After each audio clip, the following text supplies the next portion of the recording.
Hello friends, another Andor trailer.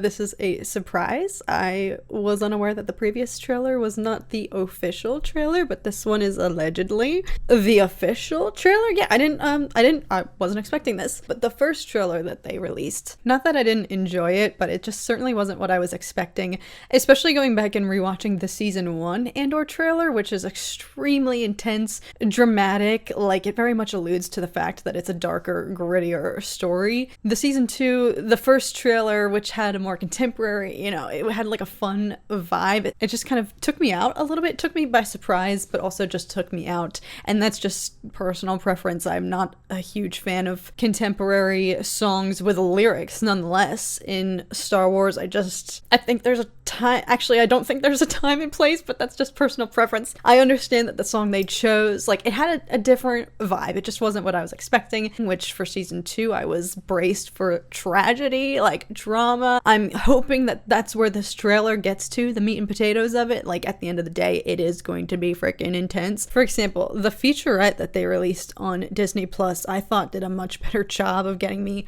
hype. It gave me way more chills, which is what I want from Andor. Yes, this season 2 special look.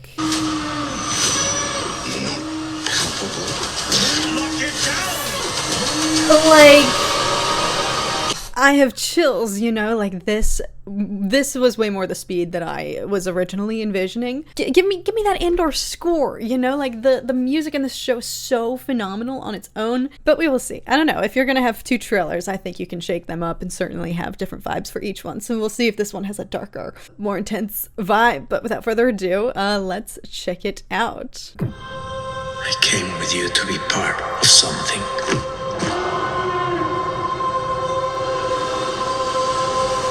The Empire cannot win. Okay, already more the speed I was hoping for. It's a different kind of mission.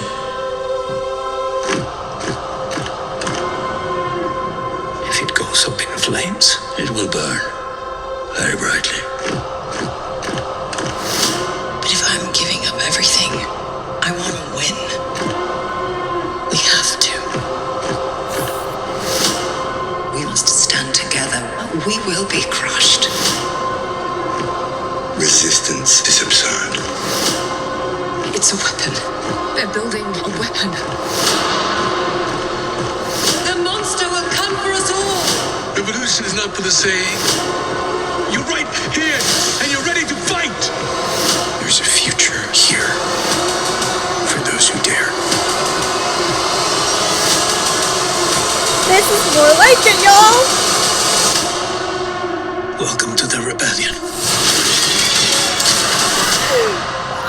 Yes! Frick! That is much more like it. That is exactly what I was hoping for. Chills, like, making me freaking nervous, y'all. Making me quake in my boots. Making me scared. Making me question, are they all gonna die? Remember in Game of Thrones final season, approaching the Battle of Winterfell, when everyone was filling out those brackets to see who was gonna survive or become a White Walker, XYZ? Feel like I gotta fill out one of those now for season 2 here to see who's going to make it out. Like, this is what I'm looking for. This implies stakes. This implies lives on the line. Like, gloves are off. Everyone's skin is in the game here. Really, it's going to be amplified because we have Bix, Brasso now. Everybody's kind of in on the rebellion. Everyone's freaking life is on the line. Everyone's making sacrifice. Everyone's willing to make that sacrifice. Luthen especially. I don't know. This is hinting at some maybe trouble, some tension between Luthen and Cassian, especially now that, maybe not that they're equals per se, but, Cassian having joined now, he's full pedal to the metal, full throttle. It kind of just looks like everyone's a little bit stressed. Even Dedra here, there's this clip of her feeling suffocated. I think she's gonna be way in over her head, but she was certainly gaining attention and, garnering some respect from the ISB, working her way up, getting some more responsibility in the first season. So I think, I don't know if she'll be rewarded with even more in season 2, but I don't know, this clip clip of her here could be alluding to the fact that this to me looks like stress. That's a panic attack, y'all. She's in over her head. Who knows? Maybe she's going to be asked to commit some atrocious, things on behalf of the Empire. And, that is one thing that was interesting about Dedra. She was one of my favorite characters from season 1. It's like you're inclined to root for her, because every obstacle, you can tell she's trying to, establish a position and identity for herself within the ISB. But, she keeps getting knocked down, but she is refusing. She's relentless. She's refusing to budge. She has her eyes on the prize. And so she's just very aspirational and ambitious in season 1. That would be a very interesting, counterpart to juxtapose that with season 2. She maybe gets everything she wants. She has a title and respect, has worked her way up the ranks, has impressed her superiors, but is it going to be the rewards that she wants? I don't know. She looks like she's buckling here, y'all. So this is more what I was expecting. That first trailer, still enjoyed it. Definitely a very different vibe, but this is way more like the tone that I was expecting. I'm not coming here to have a good time. I'm coming here to grieve. I'm coming here in anticipation that everybody's gonna be potentially on the chopping block. And listen, I'm trying to get in the headspace of just because these characters don't all exist or appear in Rogue One, that does not by any means, I think, imply that they're all dead by the time we get there. And this is very interesting to see. Oh my gosh, I keep forgetting that this comes up right on the tails of, Rogue One, leaves off where Rogue One, I'm assuming, begins. And so to see the kind of little glimpses and hints of how they start to get information and piece together that they're building this Death Star, that's going to be so freaking that's going to be really exciting to see how they first start to get that intel and just the realization of what they are actually up against, because that is such a theme of this show. Season 1, I think a huge part of the messaging is that anybody can be a hero. In fact, the fledgling rebellion, it is just ordinary people. Sure, you have Mon Mothma, somebody in her position with her power, and she's two-timing everybody, what she's doing behind the scenes, but so many of her accomplices like Luthen, Clea, all these other people who are just enlisting in the rebellion are just ordinary people with only, they're just offering the sacrifice of their lives in the name of this larger cause, Nemik's manifesto and everything, the belief that they can liberate the galaxy and whatnot from the clutches of the Empire. And so that's what's so special about this show.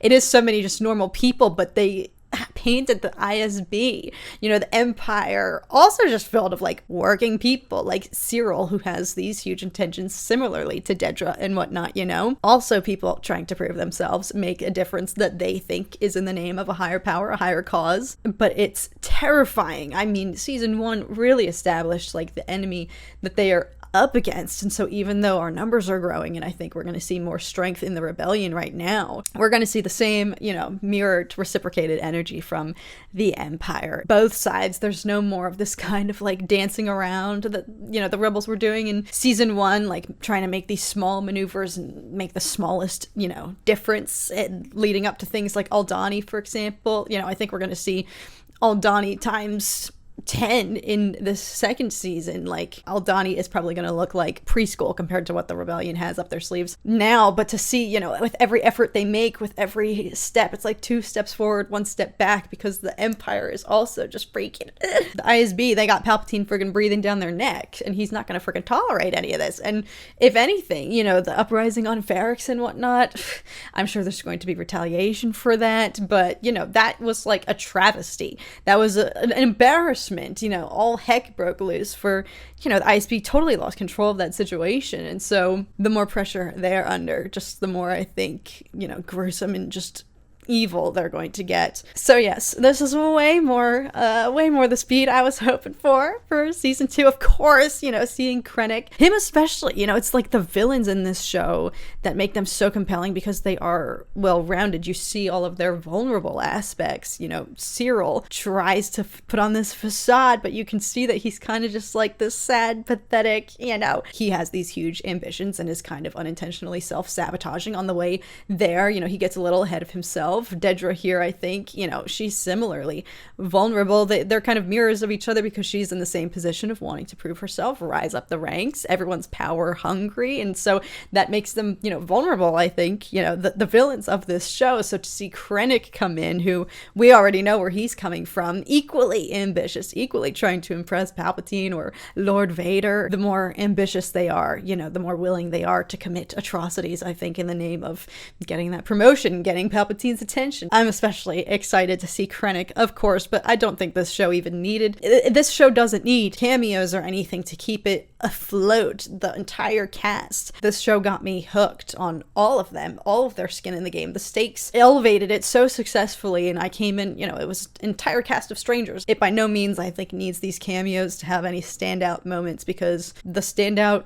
just elements of season 1 in general are the fact that they are all willing to freaking risk their lives at the end of the day, and so shit's just gonna hit the fan. Show me how intense it's gonna be. Show me, you know, that everyone's maybe got one foot in the grave. Like, we are towing such a dangerous line here, and they're all aware of that. This is more up to speed with what I was expecting, so I'm so grateful that they dropped this. I can't believe we're already almost like a month out. I'm just so freaking excited, but scared, like mentally preparing for ultimate tragedy. So let me know what you guys think, your predictions for season 2, if you're in the same boat and you think it's going to be equally tragic. I don't know, but we will find out in due time very shortly. But thank you guys so much for watching this little surprise trailer reaction with me. Hope you guys are doing so well as always. May the force be with you guys, and I will see you guys again very, very soon. Bye, guys.